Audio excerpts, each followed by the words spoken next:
She arrived at the restaurant 10 minutes early, which was unlike her. Usually she ran late, hair still damp, apologizing. But tonight she wanted to be seated first, wanted to feel settled in her chair before anyone else arrived. The hostess led her to the round table in the back, the one her mother always requested, because it was quieter, and she sat facing the door. In her coat pocket, folded once, was a piece of paper from a fertility clinic dated last month. She hadn't planned to bring it. It had been in her bag since she got the results. And when she changed purses earlier, she simply transferred it without thinking. Or maybe she did think, maybe some part of her knew. Her husband arrived next.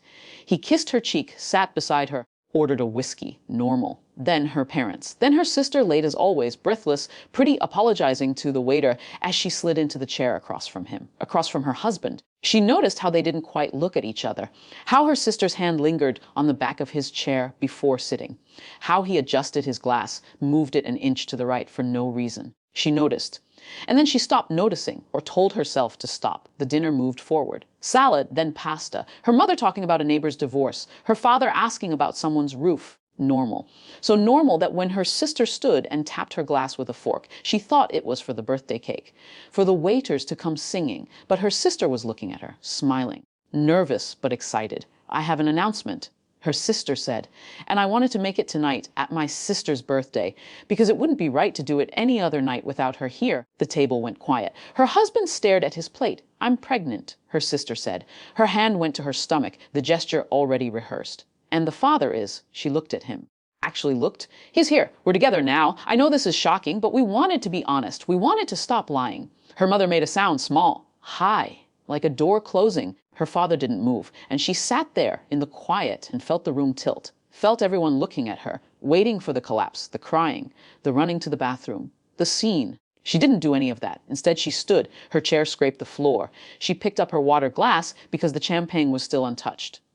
"What a coincidence," she said. Her voice sounded borrowed, calm in a way she didn't feel. "I have news too." She reached into her coat pocket, pulled out the paper, unfolded it slowly, the way you unfold something fragile. Her husband's head lifted. His face changed. She read the top line quietly, the clinic name, the date, then the relevant line clear and clinical. 0 sperm count, permanent. The word permanent appeared twice in the report. She looked at her sister. "The test was taken last month," she said. "So I suppose congratulations are in order. You've managed something medically impossible." No one spoke. She folded the paper, put it back in her pocket, sat down. Her sister's hand was still on her stomach, but it looked different now. Frozen there. Her husband had both palms flat on the table, like he might steady himself. Her mother picked up her napkin and placed it down again. Precise, meaningless. The waiter arrived with the cake, candles lit. Someone had told him it was a birthday. He stood there smiling, waiting for them to sing. No one sang. He put the cake down anyway and left. She looked at the candles, 4 and 0. 40 years old. She thought about blowing them out but didn't. Just watched them burn down, wax dripping onto white frosting. Her father asked for the bill. People stood slowly, uncertainly, like they'd forgotten how legs worked. Her sister remained seated, staring at the tablecloth. Her husband didn't look at either of them, just stood by the coat rack, waiting. She put on her coat. The paper was still in the pocket. She felt it there, light against her hip. Outside, the valet brought her car. She tipped him. "Got in!"